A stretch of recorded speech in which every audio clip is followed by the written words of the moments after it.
Assalamualaikum warahmatullahi wabarakatuh. Halo adik-adik, berjumpa lagi bersama saya di AA Edukasi. Pada video kali ini kita akan sama-sama mempelajari materi pendidikan Pancasila dan kewarganegaraan pada bab 6 dalam submateri Daerah dalam Kerangka Negara Kesatuan Republik Indonesia.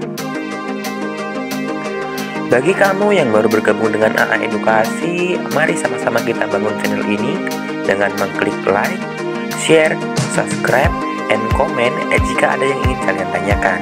Dan jangan lupa untuk selalu mengaktifkan notifikasi loncengnya agar kalian tidak ketinggalan video-video terbaru dari kami. Daerah dalam Kerangka Negara Kesatuan Republik Indonesia itu terdiri atas dua aspek. Yang pertama, perjuangan menuju Negara Kesatuan Republik Indonesia. Yang kedua, pengertian daerah dalam kerangka Negara Kesatuan Republik Indonesia. Nah, pada submateri ini telah kita pelajari pada video sebelumnya, perjuangan menuju ke Negara Kesatuan Republik Indonesia. Pada video kali ini, kita akan mempelajari pengertian daerah dalam kerangka Negara Kesatuan Republik Indonesia. Pengertian daerah dalam kerangka Negara Kesatuan Republik Indonesia. Proklamasi kemerdekaan bangsa Indonesia merupakan awal dibentuknya Negara Kesatuan Republik Indonesia.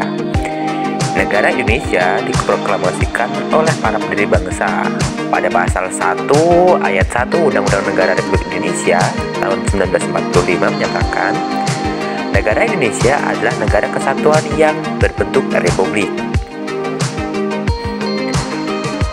Para pendiri negara telah mewariskan nilai-nilai persatuan dan kesatuan dalam Pancasila dan Undang-Undang Negara Republik Indonesia tahun 1945. Pancasila dan Undang-Undang Dasar Negara Republik Indonesia tahun 1945 mengatur persatuan dan kesatuan dalam beberapa ketentuan, yaitu sebagai berikut. Yang pertama, sila ketiga Pancasila, yaitu Persatuan Indonesia. Yang kedua, pembukaan Undang-Undang Dasar 1945 pada alinea keempat. Yang ketiga, pasal 1 ayat 1 Undang-Undang Dasar 1945 yang berbunyi, negara Indonesia adalah negara kesatuan yang berbentuk republik. Negara Kesatuan Republik Indonesia, walaupun sudah berdiri dan berusia lebih dari 70 tahun, tidak akan bertahan apabila masyarakatnya sendiri tidak lagi memiliki semangat persatuan dan kesatuan. Negara Indonesia adalah suatu negara persatuan yang tidak terpecah-pecah, dibentuk di atas dan di dalam bangsa Indonesia yang tidak terbagi-bagi. Pemikiran tentang daerah Negara Kesatuan Republik Indonesia yang merdeka dari pendiri bangsa dapat dijumpai dalam sidang BPUPKI. Pendapat ini dinyatakan oleh Muhammad Yamin dalam pidatonya tanggal 11 Juli 1945 yang mengatakan pemerintah dalam republik ini pertama-tama akan tersusun dari badan-badan masyarakat seperti desa, yaitu susunan pemerintah yang paling bawah. Pemerintah ini saya menamai pemerintah bawahan, dan pemerintah pusat akan terbentuk di kota negara, ibu negara Republik Indonesia. Itu saya namai pemerintah atasan. Antara pemerintah atasan dan pemerintah bawahan itu adalah pemerintah daerah yang boleh saya sebut pemerintah tengahan. Suepomo sebagai Ketua Panitia Kecil Perancangan Undang-Undang Dasar dalam sidang BPUPKI tanggal 15 Juli 1945 mengatakan, kita menyetujui bentuk negara kesatuan. Oleh karena itu di bawah negara Indonesia tidak ada negara bawahan. Akan tetapi hanya ada daerah-daerah pemerintahan berkala. Nah, berkenaan dengan daerah-daerah istimewa pada tanggal 18 Agustus 1945 di hadapan anggota PPKI, Suepomo mengatakan bahwa dan adanya daerah-daerah istimewa diindahkan dan dihormati susunannya yang asli. Akan tetapi keadaannya sebagai daerah bukan negara. Jangan sampai salah paham dalam menghormati adanya daerah.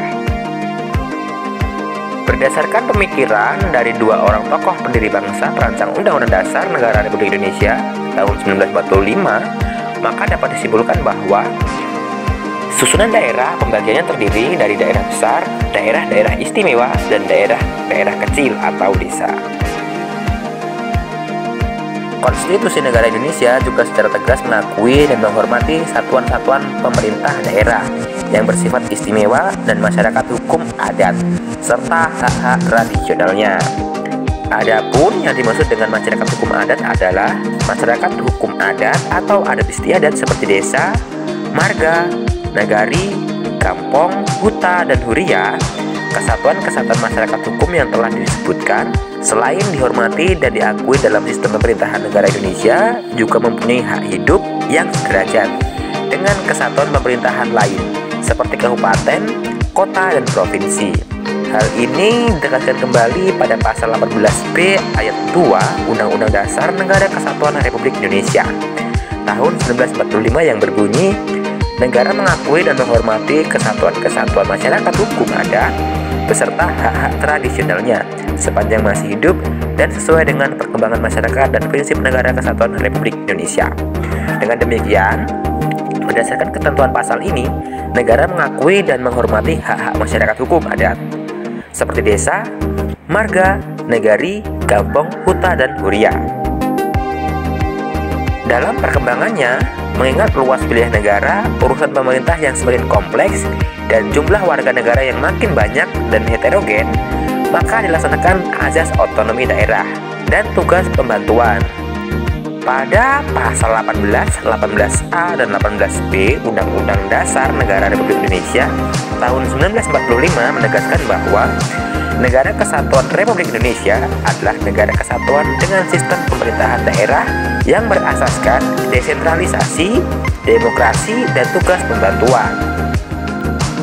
Majelis Permusyawaratan Rakyat Republik Indonesia atau MPR RI menyatakan bahwa ada 7 prinsip yang menjadi paradigma dan arah politik yang mendasari pasal-pasal 18, 18A, dan 18B, yaitu sebagai berikut. Yang pertama, prinsip daerah mengatur dan mengurus sendiri urusan pemerintahan menurut asas otonomi dan tugas pembantuan. Yang kedua, prinsip menjalankan otonomi seluas-luasnya. Yang ketiga, prinsip kekhususan dan keragaman daerah. Yang keempat, prinsip mengakui dan menghormati kesatuan masyarakat hukum adat beserta hak-hak tradisionalnya. Yang kelima, prinsip mengakui dan menghormati pemerintahan daerah yang bersifat khusus dan istimewa. Yang keenam, prinsip badan perwakilan dipilih langsung dalam suatu pemilihan umum. Yang terakhir, prinsip hubungan pusat dan daerah dilaksanakan secara selaras dan adil.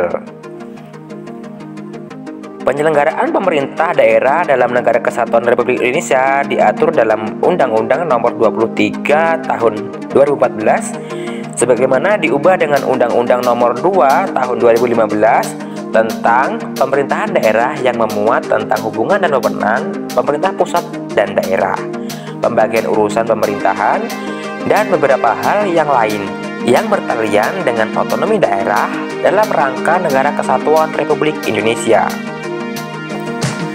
Pemberian otonomi yang seluas-luasnya kepada daerah diarahkan untuk mempercepat terwujudnya kesejahteraan masyarakat melalui peningkatan pelayanan, pemberdayaan, dan peran serta masyarakat. Pemberian otonomi daerah ini dilaksanakan berdasarkan prinsip negara kesatuan, sehingga otonomi daerah merupakan subsistem dari negara kesatuan. Dalam negara kesatuan kedaulatan hanya ada pada pemerintahan pusat dan tidak ada pada daerah. Pemerintahan daerah dalam negara kesatuan merupakan satu kesatuan dengan pemerintah nasional. Oleh karena itu, walaupun daerah diberikan wewenang otonomi seluas-luasnya, akan tetapi tanggung jawab akhir tetap berada di tangan pemerintah pusat. Penyerahan urusan pemerintahan dalam kerangka otonomi daerah ditunjukkan untuk mensejahterakan masyarakat, baik melalui peningkatan pelayanan publik maupun peningkatan daya saing daerah.